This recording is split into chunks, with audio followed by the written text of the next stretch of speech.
أعوذ بالله من الشيطان الرجيم. بسم الله الرحمن الرحيم. أم لهم شركاء شرعوا لهم من الدين ما لم يأذن به الله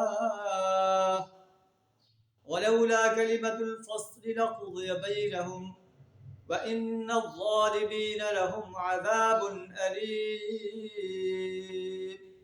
صدق اللہ العظیم. سورہ الشعراء آیت نمبر 21 آپ کے سامنے تلاوت. اللہ فرماتا ہے کیا یہ لوگ کوئی ایسے شریک خدا رکھتے ہیں جنہوں نے ان کے لیے دین کی ٹھیک ٹھیک نوعیت رکھنے والا ایک ایسا طریقہ مقرر کر دیا ہے مَا لَمْ يَأْذَن بِهِ اللَّهُ، جس کا اللہ نے اسے نہیں دیا. اگر فیصلے کی بات پہلے طے نہ کر دی گئی ہوتی تو ان کے درمیان فیصلہ کر دیا جاتا. اور ظالم انسانوں کے لیے عذاب علیم.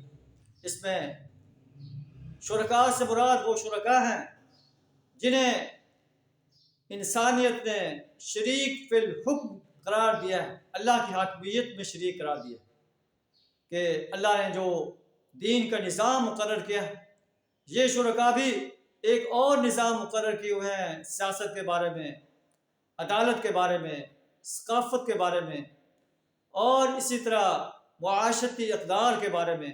انہوں نے دین اسلام کے مقابلے میں ایک اور نیا دین کھڑا کر دیا ہے اور اس کو یہ فالو کرتے ہیں. اللہ فرماتا ہے کہ یہ ظالم انسان ہے. اللہ کی حاکمیت میں ایسے انسانوں کو، ایسے حاکموں کو شریک ٹھہرا رہے ہیں جو اپنا حکم چلاتے ہیں، اپنا دین مقرر کرتے ہیں، اپنی شریعت مقرر کرتے ہیں. اگر اللہ فرماتا ہے کہ پہلے ایک فیصلے کا وقت مقرر نہ کر دیا ہوتا تو ان کا فیصلہ چکا دیا جاتا، انہیں صفحہ ہستی سے مٹا کر رکھ دیا جاتا.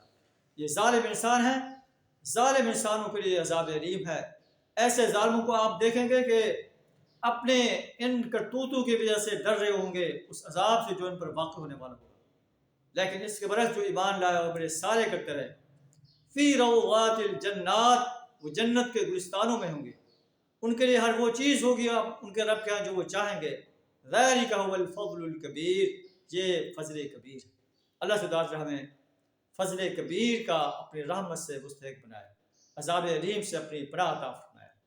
اپنے ہی دین کو، اپنے ہی نظام کو، اپنی حاکمیت کو اس سرزمین پر قائم کرنے کے لیے اور باطل نظاموں کو مٹانے کے لیے اپنا مال، جان، وقت اور صلاحیت کھپا دینے کی جرأت عطا فرمائے. وآخر دعوانا الحمد للہ رب العالمین.